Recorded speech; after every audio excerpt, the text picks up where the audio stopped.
এবার পাকিস্তানকে সঙ্গে নিয়ে সেভেন সিস্টার্স দখলের অঘোষিত এক হুমকি দিলেন ডক্টর ইউনূস। শুধু মুখে মুখে নয়, সেভেন সিস্টার্সের কিছু অংশ বাংলাদেশের সঙ্গে যুক্ত করে তা নিয়ে মানচিত্র তৈরি করা হয়ে গেছে। আর এ নিয়ে ভারতের ভেতর চাপা উত্তেজনা কাজ করছে। এটি এমন এক হুঁশিয়ারি যা ভারতের সার্বভৌমত্বের জন্য দ্বিমুখী উদ্বেগ সৃষ্টি করেছে।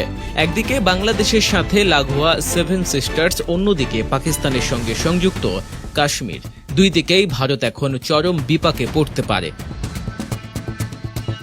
বাংলাদেশের প্রধান উপদেষ্টা ডক্টর মোহাম্মদ ইউনূসের সঙ্গে সম্প্রতি ঢাকায় সৌজন্য সাক্ষাৎ করেছেন পাকিস্তানের যৌথ বাহিনীর চেয়ারম্যান জেনারেল সাহির শামশাদ মির্জা। সাক্ষাৎকালে দুই নেতা ঢাকা ইসলামাবাদ সম্পর্ক নিয়ে আলোচনা করেন। তারা বাণিজ্য, বিনিয়োগ ও প্রতিরক্ষা সহযোগিতা জোরদারের সম্ভাবনা নিয়েও মত বিনিময় করেন। বৈঠকে দুই দেশের পারস্পরিক আস্থা ও আঞ্চলিক স্থিতিশীলতা বৃদ্ধির গুরুত্ব তুলে ধরা হয়। এ সময় জেনারেল মির্জাকে the art of triumph graffiti of Bangladesh new dawn শিরোনামের একটি বই উপহার দেন মোহাম্মদ ইউনূস।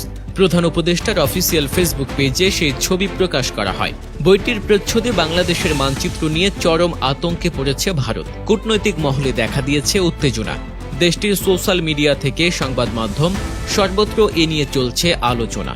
বইটির প্রচ্ছদে ভারতের উত্তর পূর্বাঞ্চলের রাজ্যগুলো অর্থাৎ আসাম, ত্রিপুরা, মেঘালয় সহ কয়েকটি অঞ্চল বাংলাদেশের অংশ হিসেবে দেখানো হয়েছে। এসব অঞ্চল মূলত বৃহত্তর বাংলাদেশের অংশ ছিল, যা সুলতানাতি বাংলা নামেও পরিচিত। বইটিতে 2024 সালে জুলাই গণ অভ্যুত্থানের ঘটনা প্রবাহকে বাংলাদেশের নতুন ভোর হিসেবে উপস্থাপন করা হয়েছে।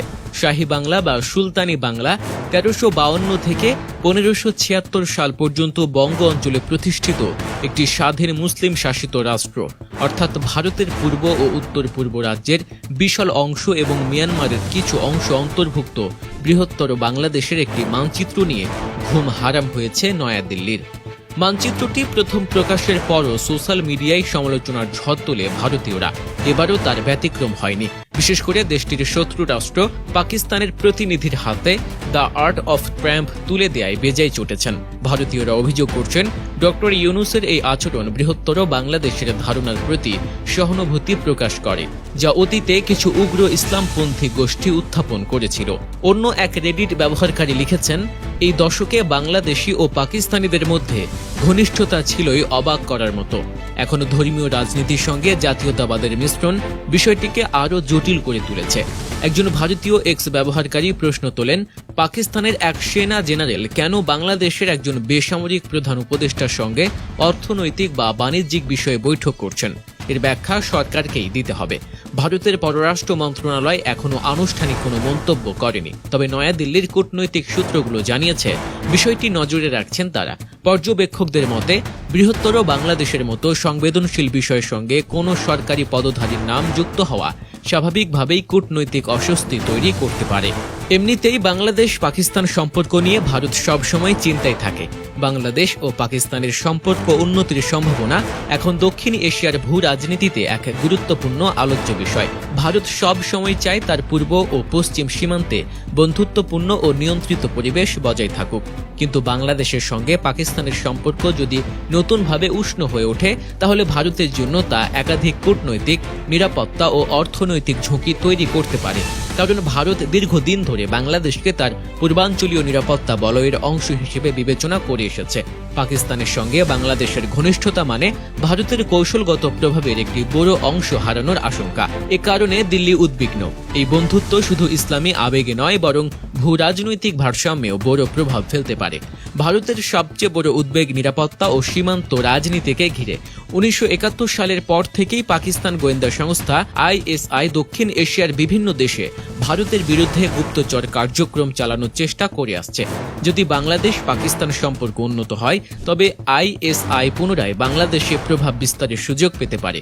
বিশেষ করে সীমান্তবর্তী এলাকায় বা চট্টগ্রাম ও কক্সবাজারের বন্দর অঞ্চল ঘিরে পাকিস্তানি গোয়েন্দা কার্যক্রম বাড়তে পারে।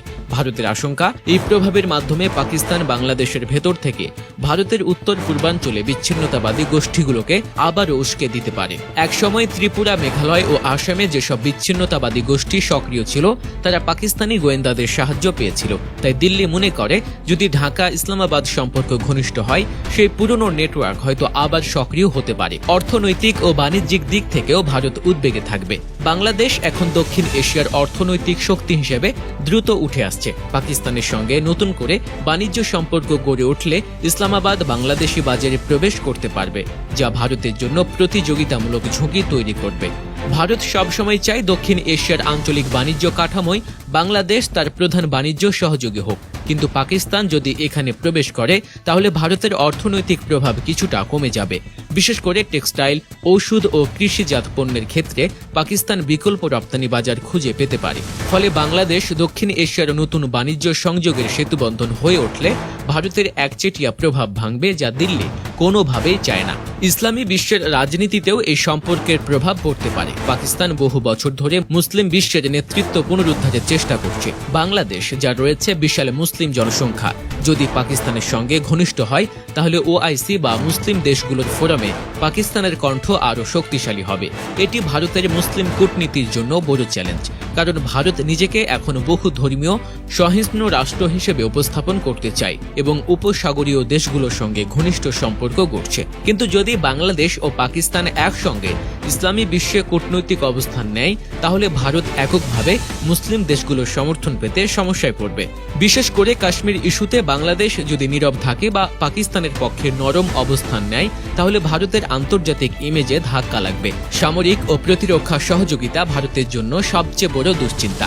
পাকিস্তান ও চীন দীর্ঘদিনের মিত্র, এবং যদি পাকিস্তানের মাধ্যমে চীনের প্রভাব বাংলাদেশে বাড়ে তাহলে ভারত কার্যত পূর্ব সীমান্তে চীনা উপস্থিতির মুখোমুখি হবে।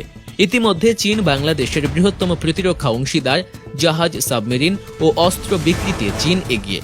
পাকিস্তান যদি এর সঙ্গে সামরিক প্রশিক্ষণ বা গোয়েন্দা তথ্য আদান প্রদান যোগ করে তাহলে ভারত দুই দিক থেকে চাপের মুখে পড়বে। একদিকে পশ্চিম সীমান্তে পাকিস্তান, অন্যদিকে পূর্ব সীমান্তে চীন প্রভাবিত বাংলাদেশ।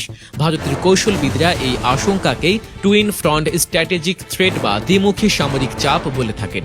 এই পরিস্থিতি ভারতের প্রতিরক্ষা পরিকল্পনায় বড় পরিবর্তন আনতে বাধ্য করবে। আঞ্চলিক রাজনীতির ভারসাম্য পাল্টে যেতে পারে। বাংলাদেশ যদি পাকিস্তানের সঙ্গে সম্পর্ক উন্নত করে তবে দক্ষিণ এশিয়ার আঞ্চলিক সংগঠন সার্ক নতুন প্রাণ ফিরে পেতে পারে।